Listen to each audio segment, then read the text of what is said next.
Today, we are looking at AI tools for educators, and what makes this session more engaging is that we're going to have a breakout.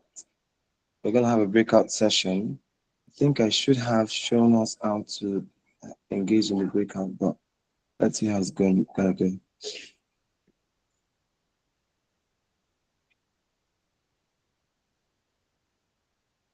All right. So we're going to continue, and today we're looking at AI tools for educators. That is the essence of why we're having the training, how or what AI tools we would be using as educators, as stakeholders in the education field that we are in. What are the AI tools that would be necessary or be useful to us, right? And yeah, how we can get to use those tools to make our life, our work easier, especially for tasks that have repetitive functions or repetitive nature. uh, how can we better, delegate our tasks to AI tools that will make it more efficient, more error-free, and more time-saving. So moving on, by the end, we're going to take a look at what we've learned so far. Last week, we talked about what AI is and what AI is not. Then we looked at the difference between AI and the traditional ICT tools, right? We took a look at that last week, Friday, and that was taken by Mr. Patrick. And then we also took a look at the application and of the ethical considerations of AI in education. What are those ethics we have to have in mind when using these tools so that we do not, abuse its use or abuse it for whatever we are meant to do. Moving on, we're taking a look at the learning objectives.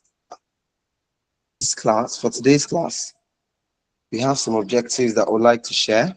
By the end of the module, we should all be able to explain how advancements in AI have influenced traditional educational practices over time. We want to explain how, let me take it again from the top. We want to explain how advancements in AI have influenced educational practices over time. And then the second part is that we're going to develop strategies for selecting and implementing appropriate AI tools for what they are supposed to be, or for what they are meant to be used for. So it's important that we know that. We're also going to explore ways to integrate AI into lesson planning, assessment, and classroom management. In fact, we have some of the tools we're going to be taking a look at are some of those tools that would help us with lesson planning, assessment, and classroom management, which are one of the key areas in the whole pedagogical setup. Are we following? Just give me a thumbs up or use any emoji you so fit. All right, so moving on. AI in education. AI in education, or AI in pedagogy. So looking at AI in education, module 2.1, we ask ourselves a very, very important question. Will AI eventually replace teachers? Would AI replace teachers? True or false? Who wants to help me with that? Who has got an idea or has a thought to this question? AI will eventually replace teachers. True or false? We can share in the comments as well. Would AI replace teachers? I'm in the comment section and I'm taking a look at what we are doing. So can we share in the chat? Can we share in the chat? Yes, don't just tell me no. Give me your reason. Why do you think no? AI will not replace teachers. Okay. What else? Who else has thoughts around that line?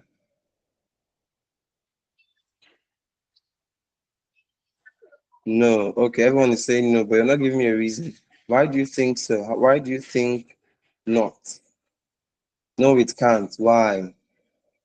All right, but I love our responses. They are really, really, intriguing and they tailor to what we're talking about. Beautiful. Thank you so much. If you've got more comments, you can send them in, but I'm going to move on now. See, thank you very much for your inputs. They are very intelligible and it means that we have an idea to what it is. All right, so another question. Teachers who use AI will eventually replace teachers who don't. True or false? Teachers who use AI will eventually replace teachers who don't. Is that true or is that false? No, because AI is okay. Okay, thank you. So moving on. So I love our answers, and as we go on, we would definitely get to pick and see whether the part you fall into or the side you chose agrees with the content of or the truth of what the whole matter is. I might not be able to see your responses anymore. All right, so moving on, let's start with the introduction. So now we need to first of all understand the idea that AI is no longer a futuristic concept. You know, you might have said that maybe 5 years ago, particularly in Nigeria, because other developed countries have gone ahead of us in those areas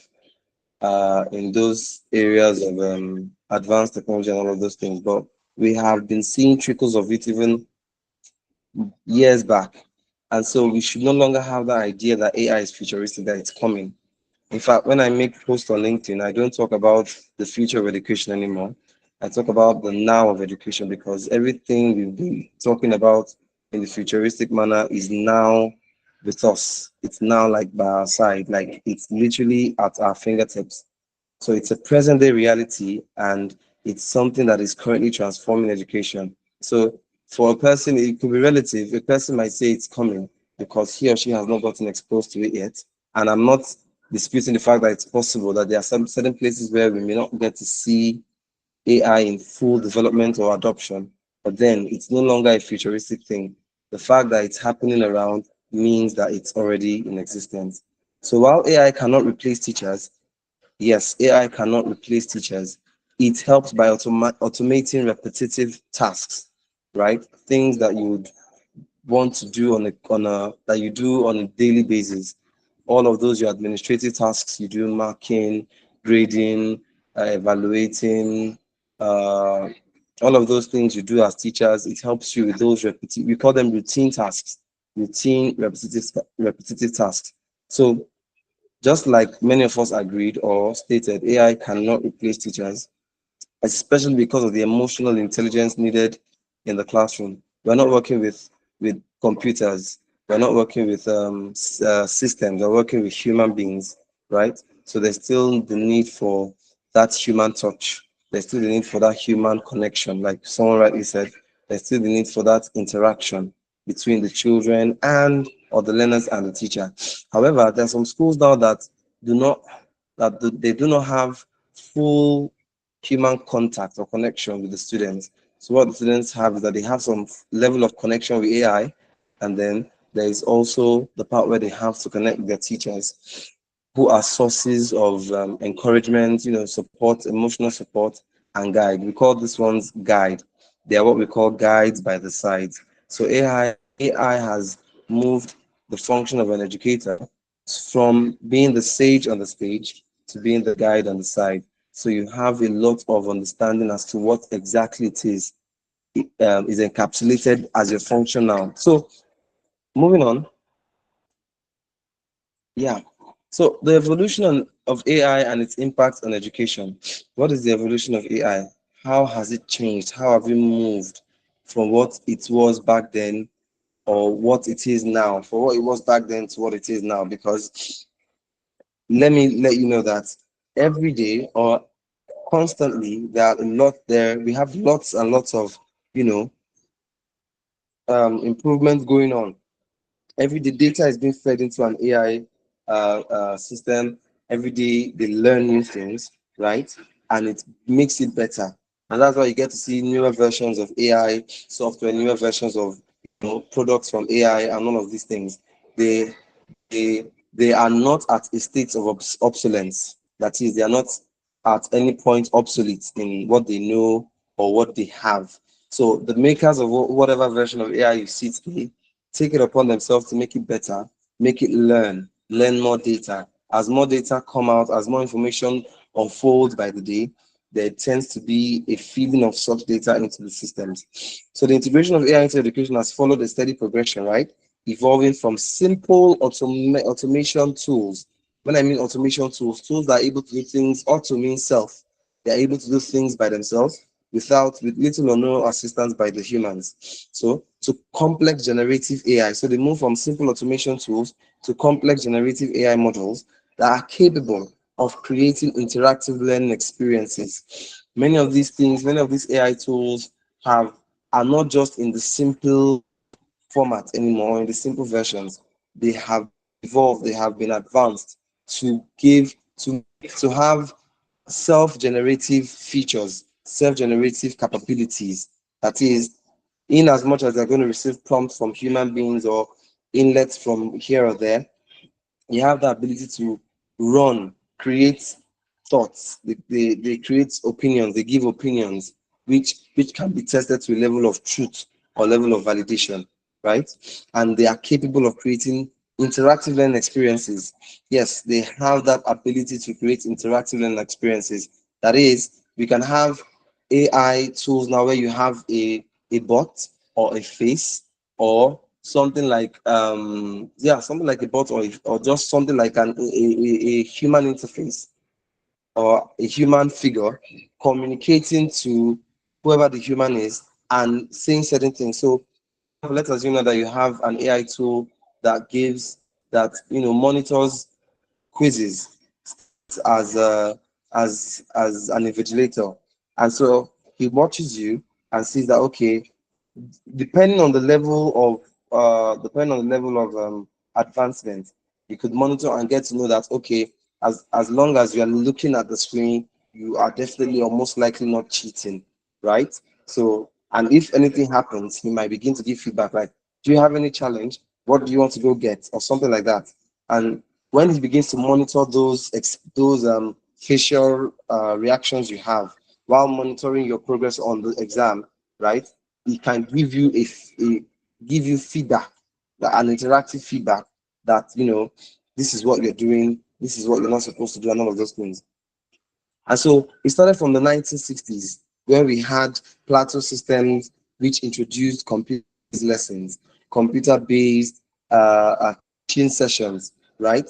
And then when we moved over to the to the late 20th centuries to the early 21st centuries, that's from 1990 to the 2000s, the machine learning, we had machine learning being equipped with an adaptive learning system, that helps you to to um to adapt to whatever to what's the word I'm going to use, to fit into whatever changes are occurring within that particular time. We've called it adaptive learning. So all of those things, for example, the person could be taking a quiz, for instance, and if along the progression of that quiz, we see that the person is failing a particular question, an adaptive learning system, we want to tailor it down and make it easier so the person can, function in that particular way, right? Function in that area. So if we see that a person is taking a quiz and the person has been acing it all along, it can decide to upgrade it and try to say, okay, as smart as this person is, can he take this higher level test or attempt this high level question? And those are that's what adaptive learning system entail. Then it went further from the 2010s down to the present, what we have today. We had features of deep learning and NLPs, natural language processing, where AI systems can literally detect things. They can communicate. They can pick voices. They can listen to human communication, process those what has been communicated, and then listen to such speech or whatever has been said and process it. When they process the natural language, they are able to give feedback, real feedback that is sensible, feedback that is sense making. So it's not like they're going to give you something different from what it was supposed to be. And then Still moving on to the present, in the 2020s, we had things, the generative AI coming out in full force. Then how that changed education, content creation totally. How teachers can now, just create a prompt and they can now form something sensible. If they need a picture, they can create a picture that is important, that is needed for what they need for, that is needed for a particular task. And also they can come up with things, content. For example, if you want to prepare for graduation ceremony, for instance, I know a school that they had a graduation ceremony and they needed to create a poem relating to, I think it was Nigerian heroes. And so instead of the teachers, which may not be poets, you know, they just banked on AI, and AI generated a whole content on poems related to Nigerian heroes. And that was time saving. It's something that would have taken maybe weeks or a deeper level of creativity, human creativity. AI was able to work on what he had with his knowledge of Nigerian leaders, with his knowledge of poetry, blending it together and giving it a very good, generating a very profound result. So those are areas where AI has impacted education. And those are just few because it's a whole lot.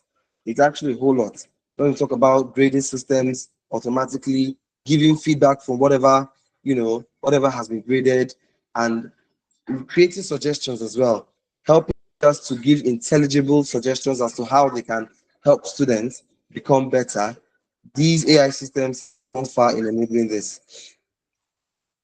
Right. So moving on, how has AI continuing, we're still continuing in the impact of AI in teaching and learning or overall pedagogy, personalized learning. Like someone was saying, AI cannot we have individual differences or differentiated learning.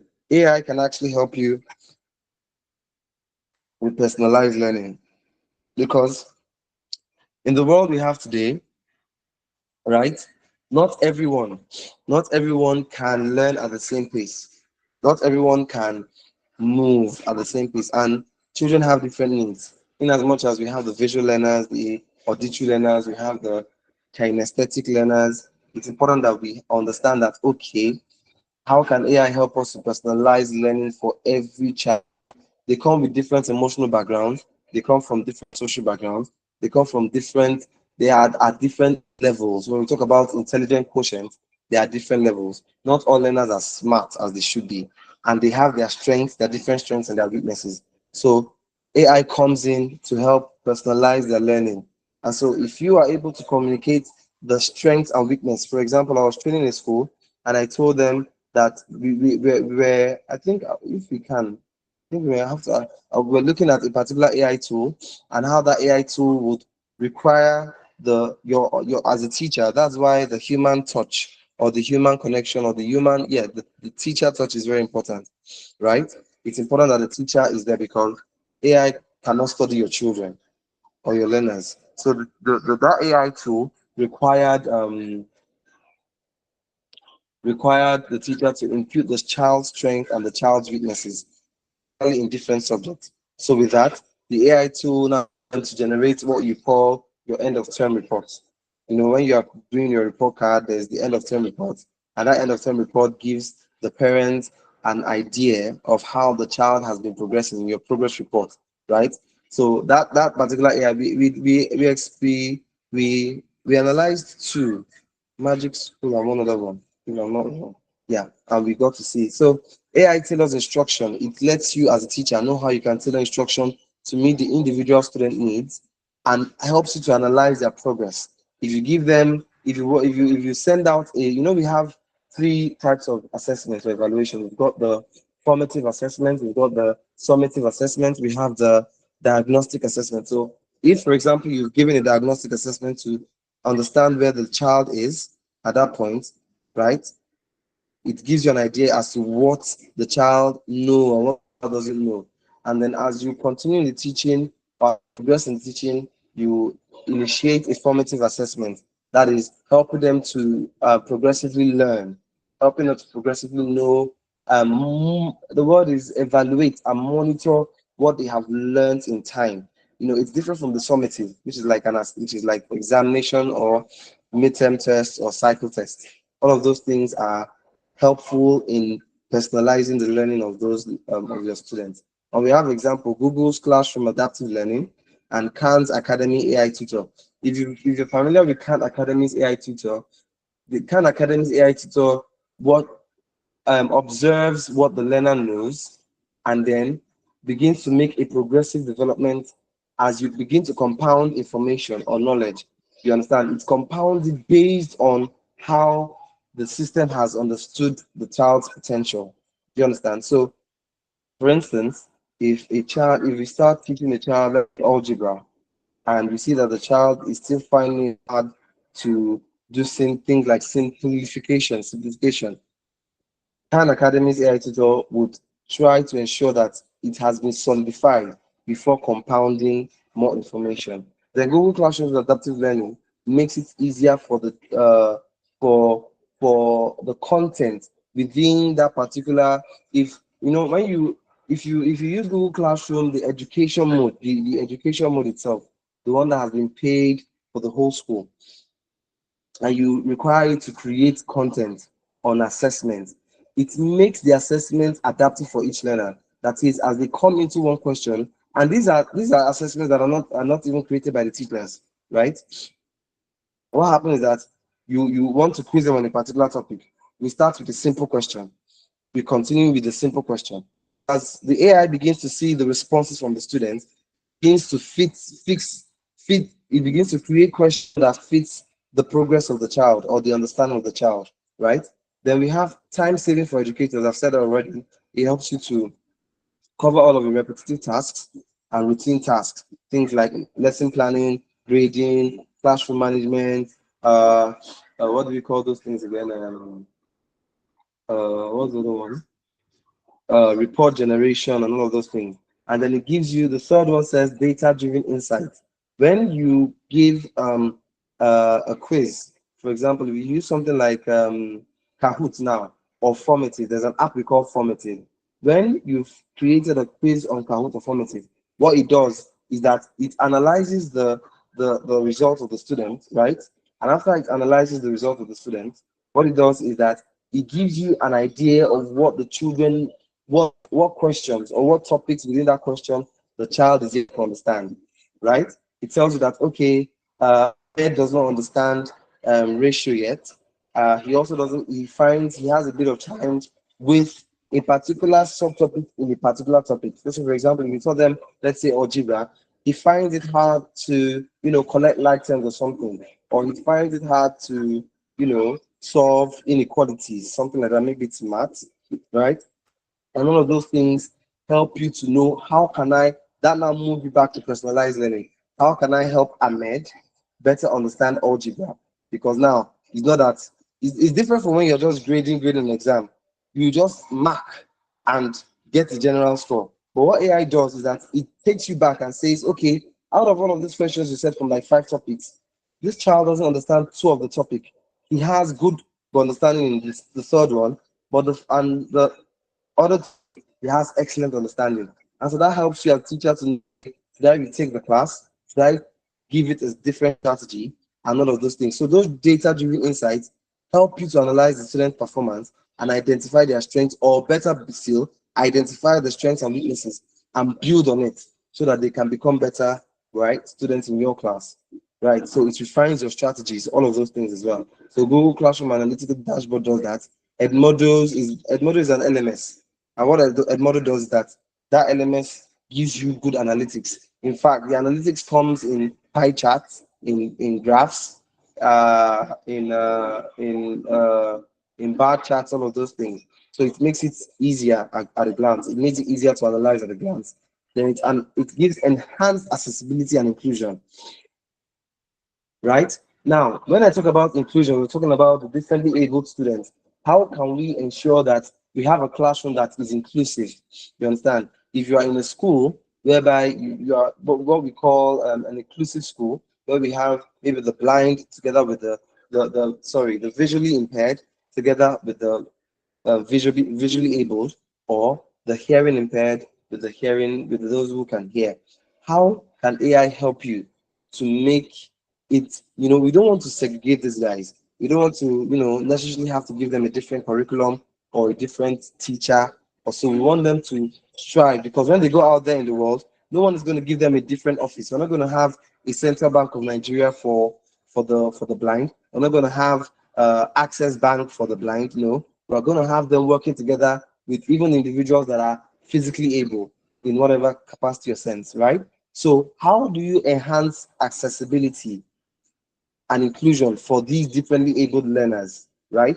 That is what AI helps you to. We have things like text to speech or speech to text. So back then when I was in secondary school, because I went to an inclusive school, we had a software called JAWS. What JAWS does is a software when it's installed in a computer, and what it does is that it helps them know, even in phones too, it helps them know what exactly they are typing in, right? What exactly they are doing.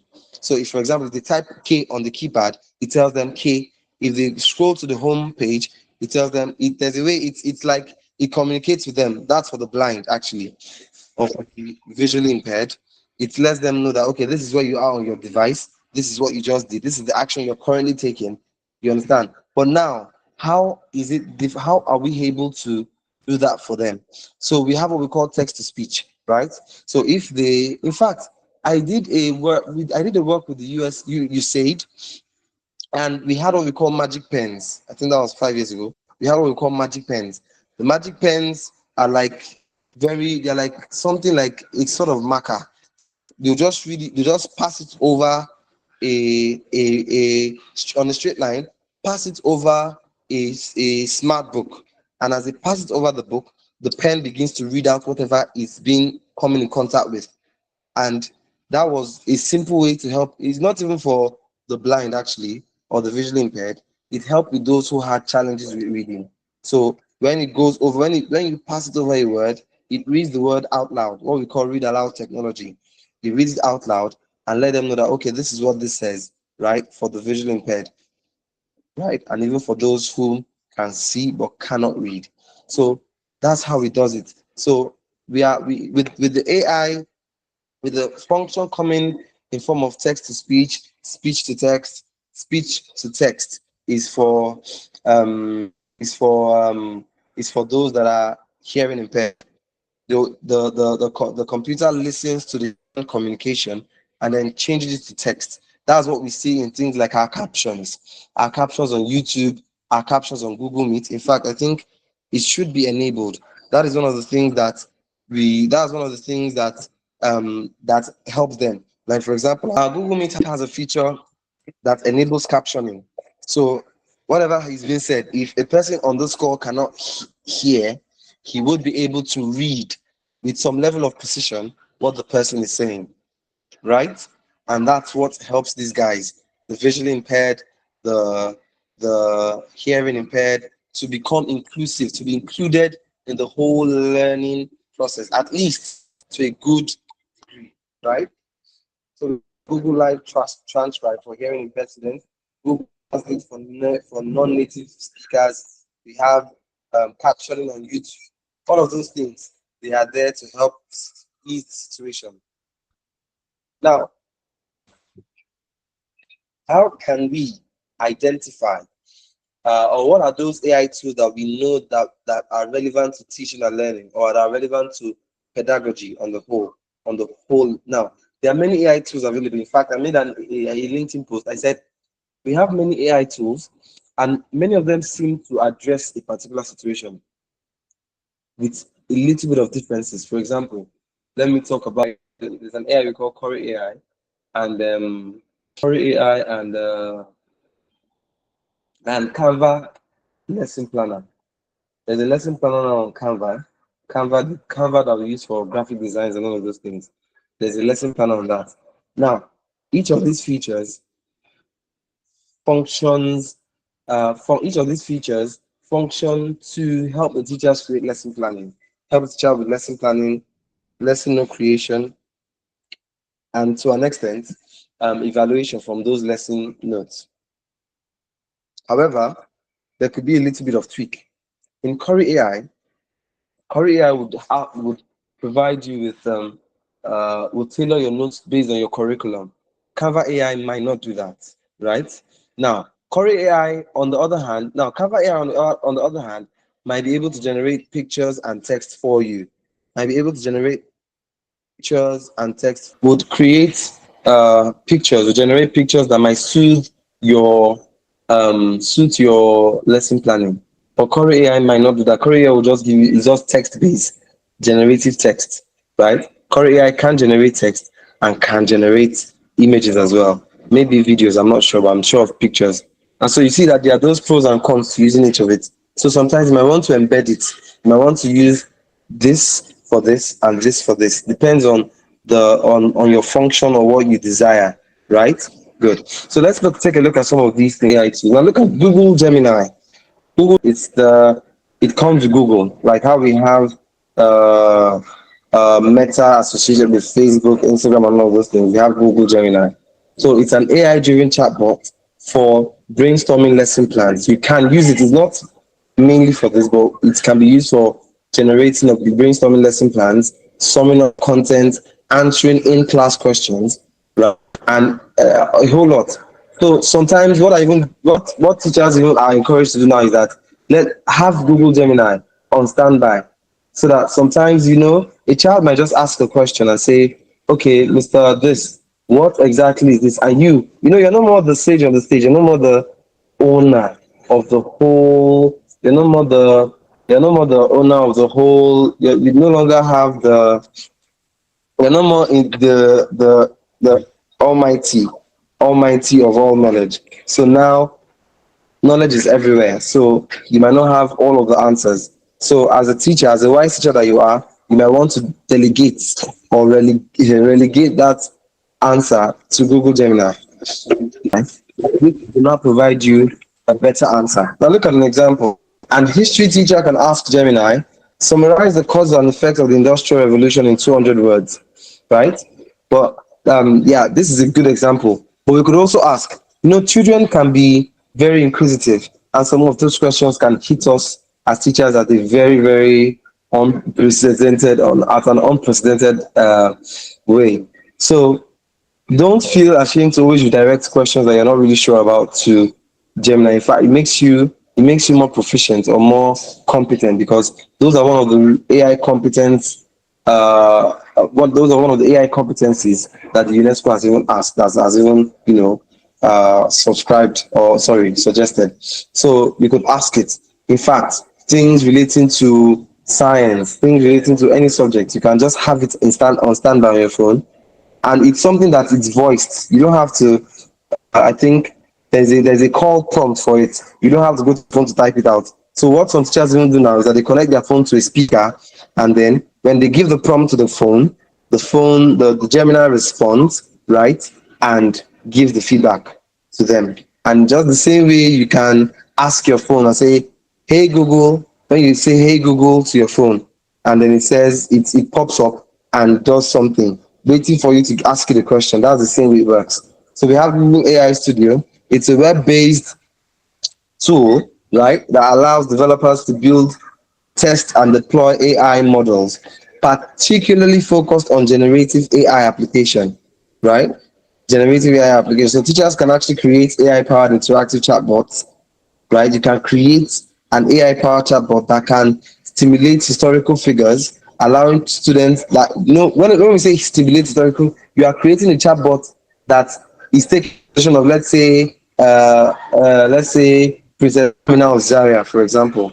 So they can now decide to ask Princess Amina of Zaria any question they want about the history. They can say, are you married?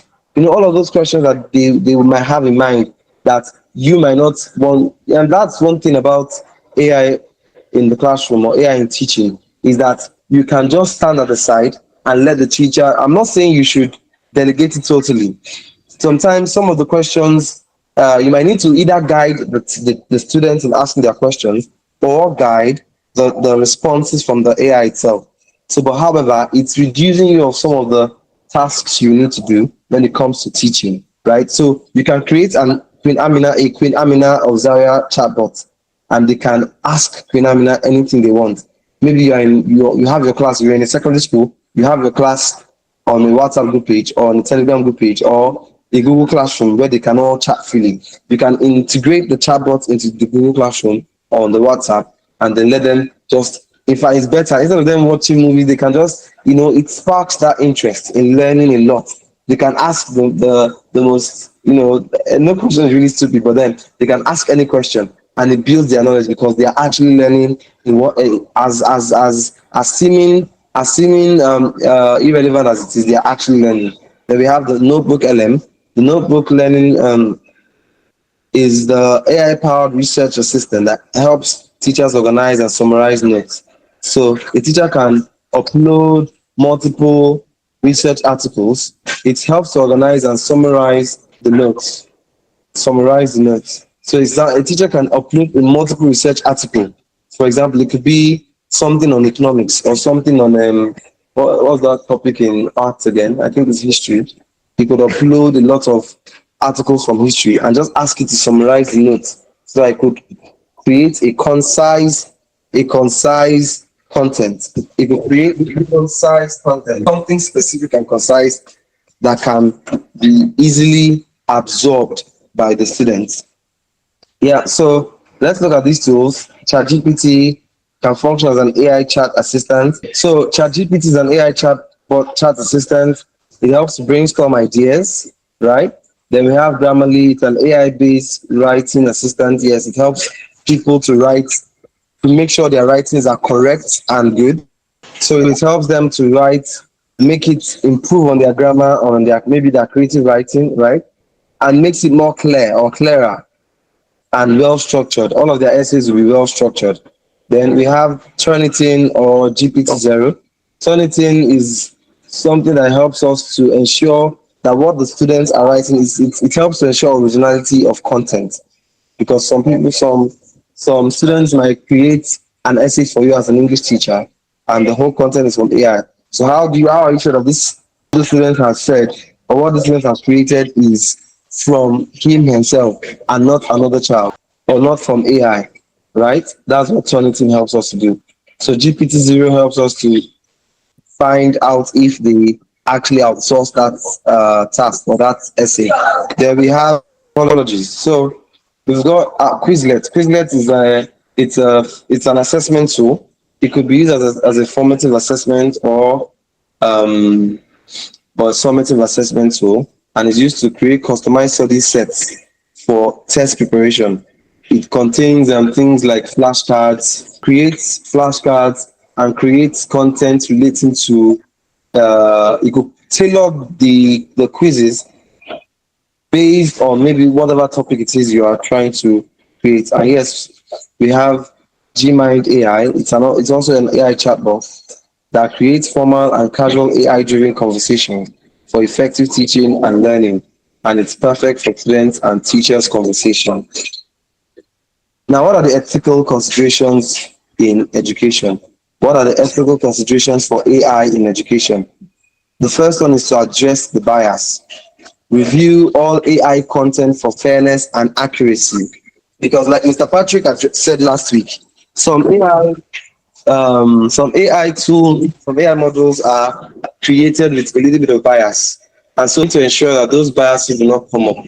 And then there's what we call hallucinations. Ensure that we don't have hallucinations come. Hallucination is ChatGPT giving you an answer in a way that makes that answer will look correct, but it's actually not correct. So address bias and review all AI content for fairness and accuracy to prevent biased outcome. So it's not maybe being tailored towards a gender or a race or a particular group of people in whatever format it is, right? Then always ensure privacy, that the data you are feeding, that there is always a compliance with data protection regulations for a country, for a state, for whatever it is, whatever demography, whatever geopolitical allocation or location it's going to be. Ensure that those tools comply with the data protection regulations for that particular place. You cannot afford to just, uh, use anything or just go with anything. Then encourage critical thinking. Don't just have your students just taking garbage in, just taking don't just train them to depend totally on it. Let them think. AI can also help you with questions that help your children think. Because even with this AI, you still need to encourage them to think for themselves, and that would help. That can one way that you can do that is to utilize query method, what we call inquiry-based method of teaching, the inquiry-based IBL, inquiry-based method. Always ask them questions. Get to know what they know. They know what AI knows. Get to know what your students knows before they begin to feed off from the knowledge given by AI, right? Now let's look at evaluation of AI tools for education. That's the module 2.2. What are the guidelines for effective AI use? What do we follow as a guardian? Sorry, as a guideline for effective AI use. The first thing is to understand the purpose for that AI tool. Why are you using it? What function do you require of it? Why do you need it? Are you using it for what it is meant to be used for? That's number two. Compliance. Reaffirm adherence to what? To existing regulations and policies. We ensure, and many of these tools, they come with the thing is, many of us might not have that time to go through the agreements, understand the policies that are embedded in the use of these tools. It's important that you understand it so that you don't get to fall short of these regulations, of the compliances to these regulations. If the owners, or let's say the founders, find out that we have a misuse of those AI tools in a given location or a given locale, then there might be a restriction to its use or a total ban. So that's important. Purpose, compliance, knowledge, promote AI literacy.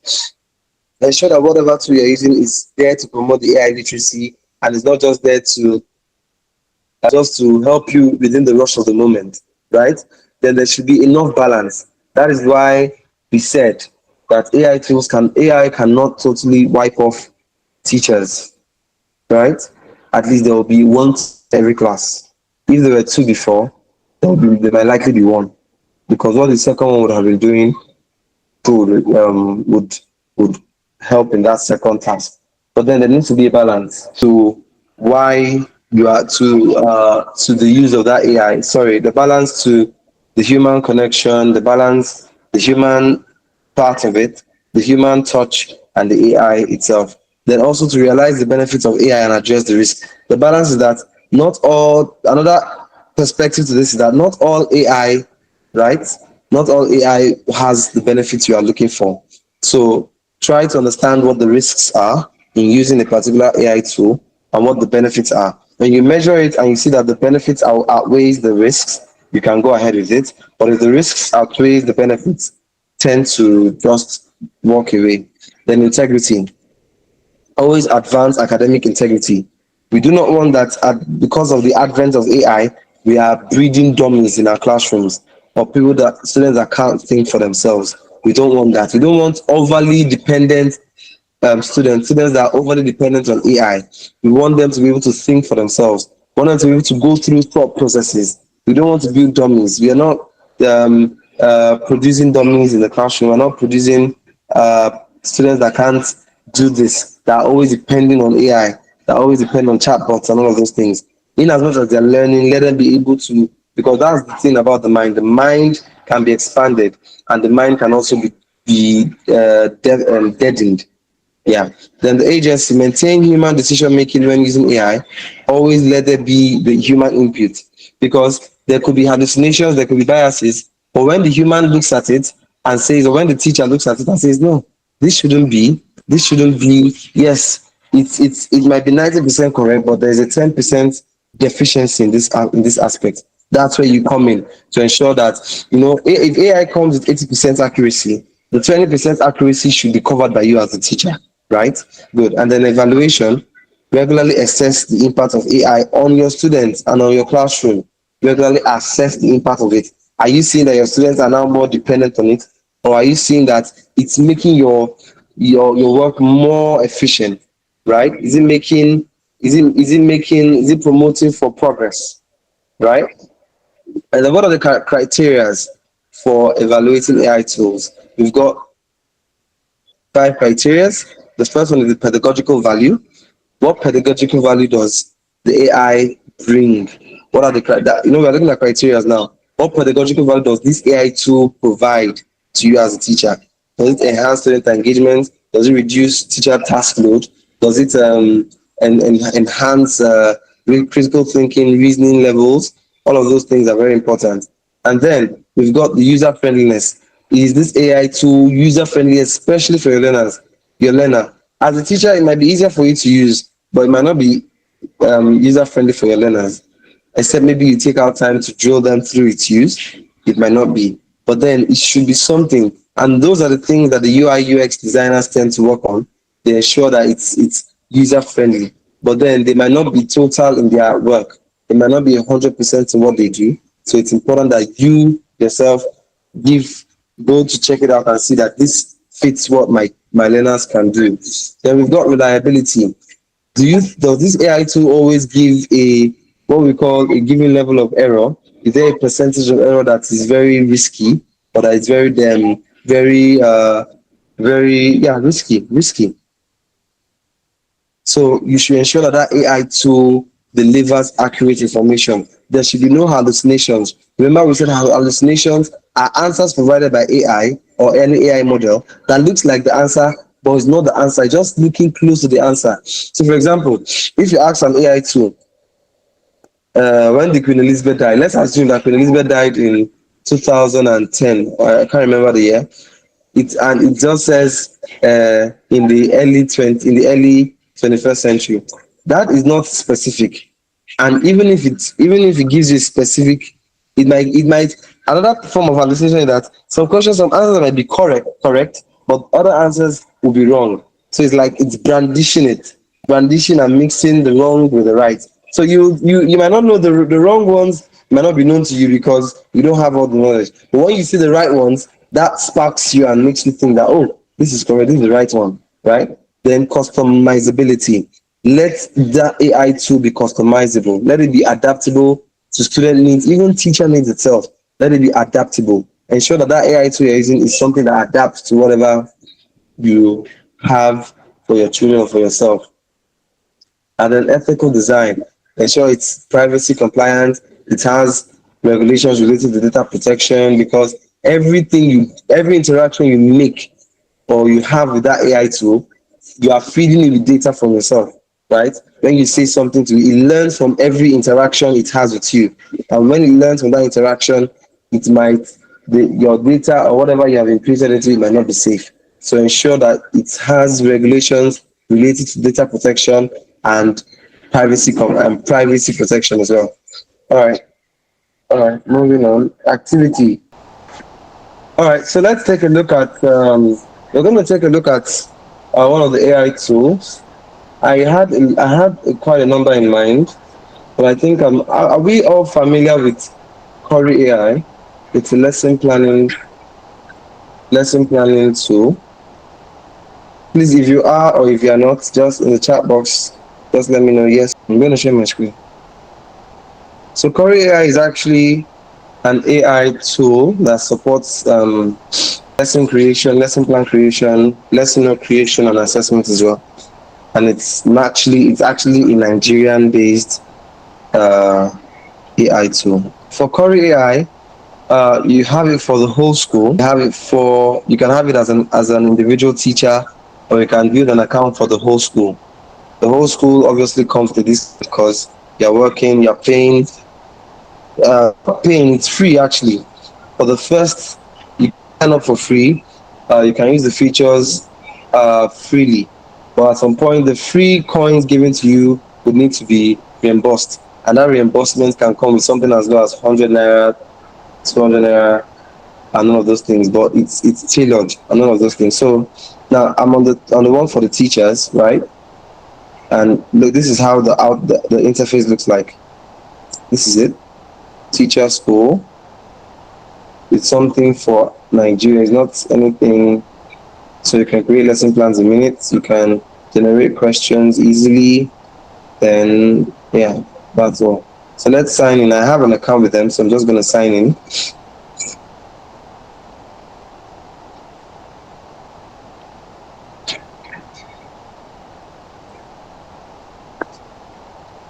So I've done a little bit of test on it, and I'll just work with what I've shown before, what I've done before.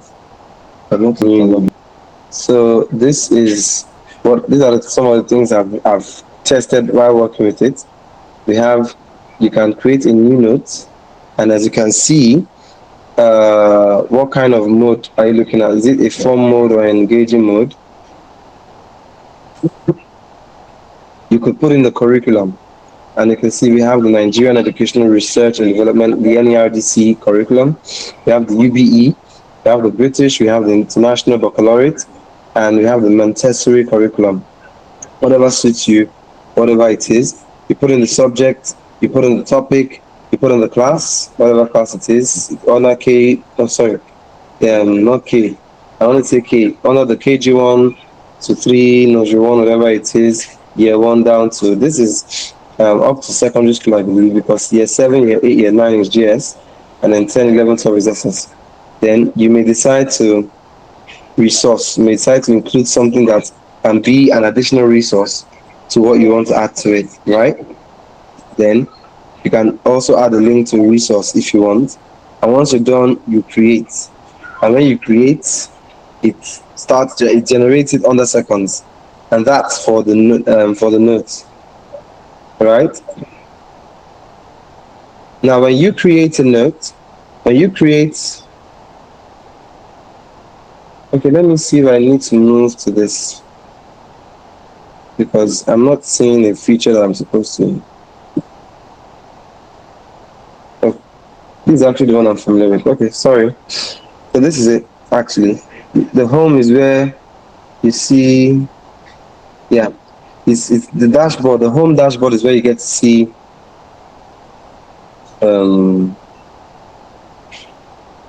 yeah. Oh, sorry, I kept refreshing it again. So this is the dashboard where you get to see how many lesson plans you've done, how many notes you've created, how many you've shared, how many assessments you've made, right? They're all here. You get to see them here. So I think while testing it, I did like 7, 5, 5, and 4 assessments. I never shared any. So you can start with the lesson plan. You know, that's the beginning of your creation. The lesson plan, you can create something new. When you want to create something new, you start with the subject, then you tell us the curriculum, like I showed us earlier, the class, and then the duration of your class. The duration can help to make it either lengthier or maybe just shorter. Then the topic, instructional materials, these are optional, but if you put it in, it will give you a better, it will give you not a like it will give you, it's like a best option. It give you a better, because it works with what you've given it and create something that works for you.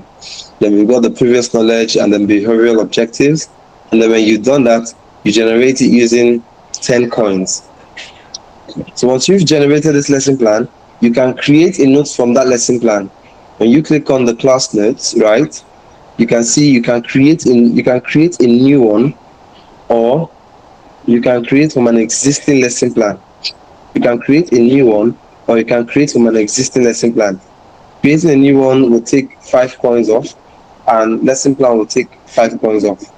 So the best is to, because you've got the lesson plan, the best is to always create from that lesson plan. So you click on the lesson plan, or if you just want to create a note without a lesson plan, I don't know how that works, but then it's something that is also possible with the app, with the software. And so when you create from the lesson plan, it gives you a selection from all of the lesson plans you've done before, or that you have created in the past, and then you can click on it to create the lesson plan. So don't forget that the link is story.schooler.app, right? Good. And so you can pick from any of this, right? And once you're done, it creates the note. Let me show you the note that was created from this. This is an economics lesson plan on the concept of money.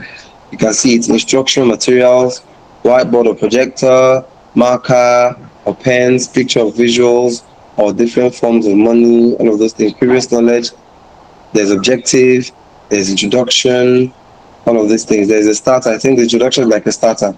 Then we have the steps, definition of money, origin of money. Let's start from here. Characteristics of money. You can see that this is what you see in a typical economics net. Then we have examples of money and role of the CBN, all of those things, and then evaluation. So if you've got this, you can now what? Use this to create an assessment. I think I did. I should have an assessment. Okay. I think this is economics concept of money. So, and one thing about the one thing about creating assessment is that you can create any format. It could be objectives, it could be theory, it could be objective, it could be theory, it could be fill in the gap. I think we have three modes of creating it. Let me show. So they'll ask you here when you want to create a new one. What's the name of the assessment? What do you want to call the assessment? How many questions do you want the assessment to be? Is it 10, 20? You can put in the number of questions you want. What's the class that's taking this assessment? What's the subject? What's this? Okay, subject. Okay, just give an example. Subject and topic, right? Then look at this format. The format is there. Do you want it to be multiple choice, fill in the blank, or an essay? So it gives you those options. And then once you're done, you just generate. You generate the amount, you create rather the essay or the assessment you want to create, right? And so with this, once you've created it, you can now copy, you can share it, you can send it to your Google Classroom or to your Microsoft Word. You can convert it to a Word document or a PDF document. Then you can now, go through it. That's the part of the the teachers, the human touch. You refine what it has given to you, so that you don't just get any results you want from AI and just push it out to your students. There should be, you may not understand the level of accuracy, or you may not know the level of accuracy it has if you do not what share, or if you do not go through it to be sure that really this is what it can do, or this is what it has provided. Do we get it? Do we get it? Guys, do we get it? Do we get it, everybody? Because we're going to discuss about the pros and cons now.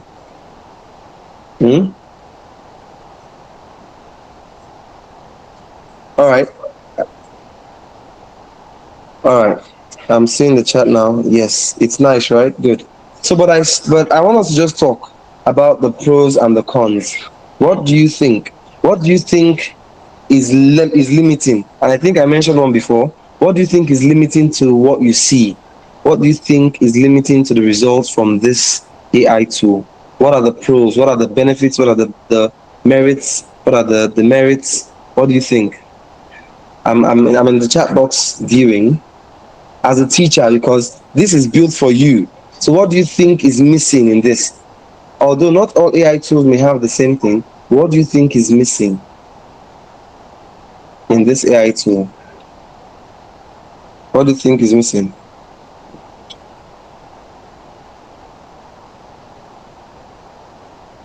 What are the pros? Or can we state the benefits first of all?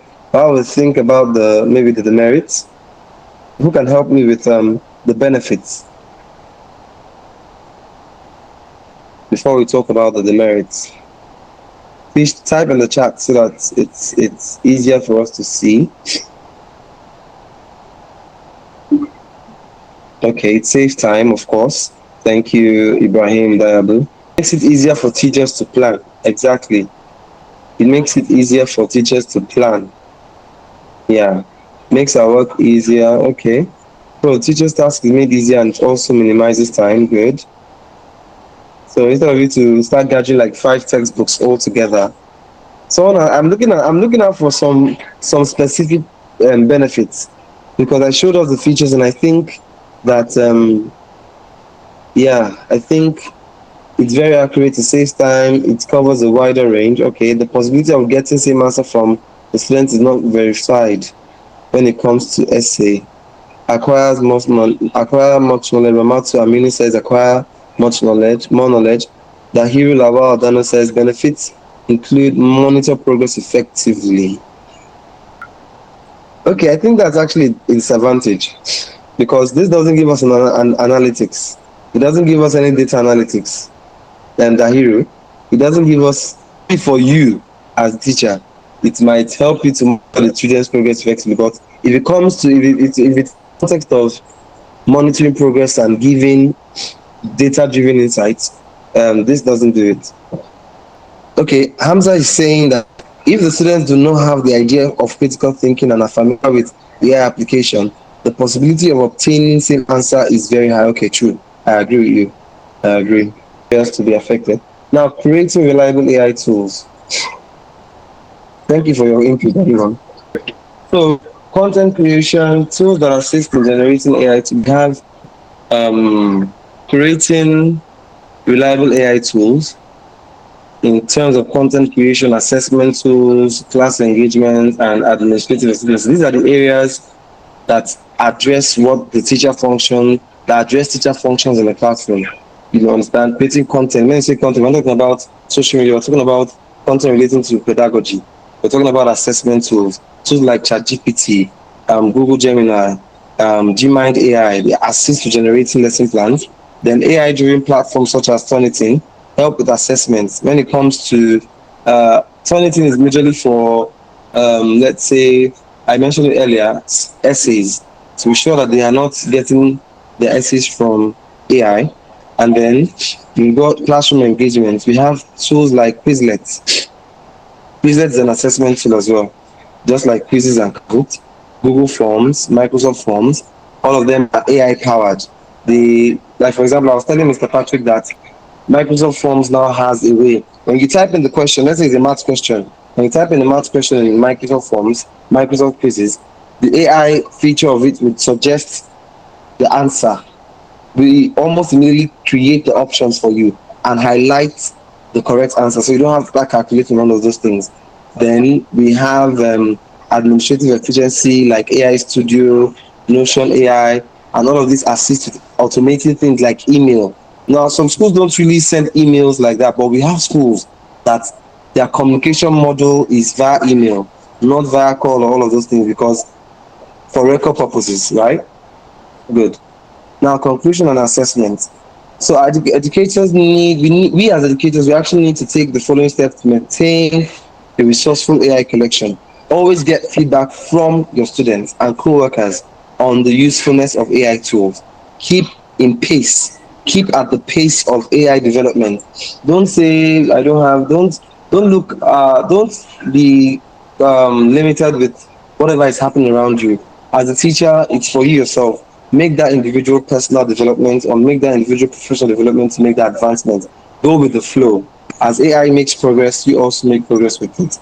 Then regularly remove outdated or ineffective AI tools and replace them with improved alternatives so that you're not working with archaic methods. Yeah. Then practical application of AI in education. Automated grading, classroom management, content creation, intelligent tutoring. I'll speak a little bit on intelligent tutoring because one thing about tutoring is that tutoring is focused. It's not like you're addressing a whole class. You are tutoring them to help them become better, maybe in a particular topic or in a particular subject. Especially for students that have come in contact with a particular content before and uh, are not able to grasp it. So as a tutor, you may use AI to further deepen understanding in a particular concept. Then AI powered tutoring, we have ITS, like AI powered system like Gemini and chatbots will actually assist you with writing and problem solving and through its interactive learning module or systems, they actually utilize NLP, they utilize ITS, they utilize NLP and help with deepening understanding, deepening the learning of the students and make them better engaged in whatever content you've created for them. Then adaptive learning, we have CanMigo that provides a personalized tutoring. So the tutoring receives feedback. For example, if a student comes to CanMigo and says, I'm having difficulty in this, the student, in as much as the student is giving feedback, the next reaction is that, okay, can you solve this? student solves it or explains how it's solved, then and you see that okay, you got it. From whatever feedback, from whatever feedback the student gives, it learns from it and knows what to do next. Okay, whether to give it the same thing, same question to see if you can get it, or go straight to teaching it to clarify that area. Or if a student gets that particular question at the first contact, he goes to a deeper one, and if the student doesn't get it, he now clarifies it and okay explains it and say okay, this is how it goes. So it's about adaptive learning, just modifying the learning process to suit the ability of the child or the learner. Automated, I've mentioned this. Many quizzes now do automated, so you input the question, you input the options, and then you tick the one that is right, so that when they take the test, they're automatically graded, they get to see their score, they get feedback. Some of them enable feedback. So for example, if a person chooses a wrong option, there's a feedback that shows this is not the right answer, and tells them why this is not the right answer, right? Even if they choose the right answer, it gives them a feedback. Well done. This is the right answer because you did this, right? And none of those things. So the automated grading enables you, instead of you taking, I still saw something on Instagram where a teacher clicked papers to be graded at home. The child took it home, did not grade it. In fact, was watching TV, did not do it, brought it back to school ungraded. So, but if these papers are turned to CBTs, it's better and it saves you a lot of time, right? And it's a lot error free because sometimes you might have a lot of headache. Sometimes you might, there are so many factors to those things. Yeah, we've talked about content as well. Administrative automation, attendance tracking, right? Email automation. You don't have to construct all your emails. There's a way that you just tell it what you need it to do, and then it does it. Then you can schedule things like meetings with your parents. If you have parent teachers meeting, it can help you to automatically schedule your calendar and also notify the attendees that this is the time. Then it can also send you reminders that okay, you've got 30 minutes to this meeting time, all of those things. It makes your work a lot easier. Then student progress tracking, I've said that already. I think I mentioned that already. AI enhances education by automating tasks, right? And personalizing learning. It also helps to improve student engagement. And I'm beginning to wonder what would exactly would happen if we do not have these AI tools? What exactly will happen if we do not have these things making life for you teachers, you educators, simple or simpler, right? For some of you, your schools might have portals or what we call learning management systems. The portals might have AI embedded into it where you can do a whole lot of things easier, a whole lot of things easily rather, and it makes you sit back and give more time to things that matter. And when I talk about things that matter, we're talking about emotional support. You mentioned it already. Emotional support, student support, uh, giving them feedback, all of those things, all of those projects hand-based, all of those hand-based, hands-on practicals activities. So it's not just all you get teachers get busy with assessment, creation of lesson plans, and we forget that okay, we really need to have the children engaged with us. We need to we need to interact with them more. We need to have more time for teaching so that they can grasp the whole content. And that is why AI through these tools will be helping us to do that, or are helping us already to do that. So we're going to have a breakout session. I think Mr. Patrick would in the next in the next 30 minutes. Okay, if while you're, can I respond to the one of the questions on the AI set for schools? All right. Okay, you can go ahead, doctor. Okay, so the person is asking, how can you or we use the research in AI in secondary schools village where the students can't have complete knowledge in computer science, the others that don't have handsets and totally can't have computers in their school. So I understand what this question is trying to ask. They are trying to reason the value of this training or this AI for areas that there's yes. Thanks for There's noise coming from. Okay. So the question really is talking about okay, all these things. I'm sure while all the training is going on, you're thinking, how is this relevant to schools or children where they don't have ICT and computer? And if you have joined the first class, you would realize that one of the things that we try to make us understand as educators is that AI is everywhere. And we're already using AI in our everyday lives. And I think one of the last slides of the last showed you how AI is being used in all these sectors. And I want us to abuse our minds as educators, especially in these low resource areas, to think that these things are far from us or far from the children that are in our vicinity or in those localities. Because in one way or the other, this particular application or this disruption that is happening with AI will actually reach them. And so there are two sides to this AI literacy. First, for the teachers. So maybe your students don't have access to computer or smartphones now. Doesn't mean that those children in your class will never have access to it in life. And so when they do have access, they are not unaware of what it is, and they're already kind of literate about what AI is. That's for the students. Then for you as the educator, you already have this access, and that's why you are present here this morning. Even though you may have limited access, I know some of you have to go far and wide to find internet connections and all that. But first and foremost, what we are trying to help you know as you go through this course is that it can improve how you engage with these children. So for instance, even in your lesson planning, you can use AI to assist you for activities that are suited for your kind of children, your kind of, you can localize your content, you can localize your activity. And you, in other words, you're using it to improve your engagement with them, you're using it to improve their learning outcomes. So that is the thing about it. When we talked about adaptive learning, adaptability, just even what's on the screen, intelligent tutoring, it can be programmed based on your students. So you can tell AI, I have this lesson.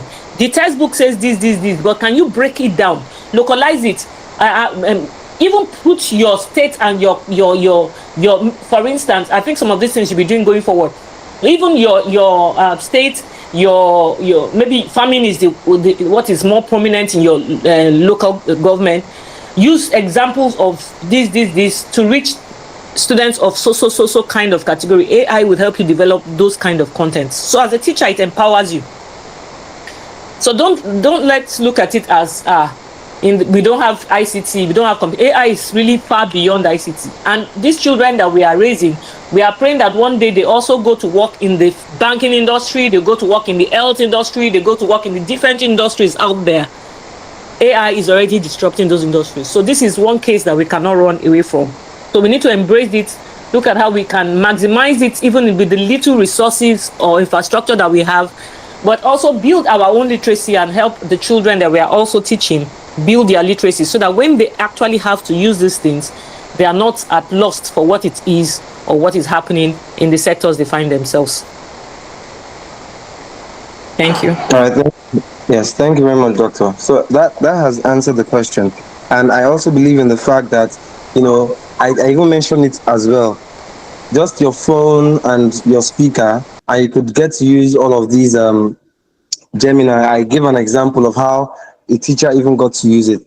You could just hello Google, what is the this of this? And when your phone is connected to the speaker, it gives you the information audio verbally, right? And your learners are listening to it. That's is simple. It doesn't have to be so technical. For the context or for the level at which you are, you may just want to, I'm not saying limit, but just work with what you have. And for every opportunity you have to make a little advancement to it, seize that opportunity. So you don't left lingering or wallowing in the fact that, okay, we don't have this, we don't have that. Just one device is enough to transform the class, is enough to get them knowing about this. So I think it's better that if we expose it to them now, even though we don't have it or they don't have it, than when they are in the future having their get the opportunity to interact with it, and they have no idea at all, no knowledge at all. I believe no knowledge is wasted in that sense. So we're going to enter in the breakout room now. We've been sectioned into the breakout rooms. We have 9 breakout rooms, and we've already been sectioned in. There should be at least 3 participants in each breakout room, right? Yeah. So we have at least three, and we're going to be exploring uh, ChatGPT. How have we been able to use ChatGPT? Have we? I'm sure that we are familiar. Okay, or let's say Meta AI, the simplest of them all, because we have that as simple as it is on our WhatsApp, or on our Facebook, or on our Instagram, maybe if you're on Instagram or on our WhatsApp. I know. In fact, the painful thing for me is that I just got to have mine after how many years? It just came into me now. But then I want us to talk. I want us to talk about it. I want us uh, to discuss how we've been able to use these, something like maybe ChatGPT, and those are going to be the two major AI tools we're discussing: Meta AI and ChatGPT. So if some people are not familiar with Meta AI, they should be familiar with ChatGPT, or vice versa. And if you're not of either, then let's listen to those that have something to say, and let them share with us their thoughts on how they have been able to maximize, the word is maximize, and utilize these AI tools for their their pedagogical function. So the breakout room is for 15 minutes. Yes, so we can have 5 more minutes to come back. We've got 15 minutes, and we are going.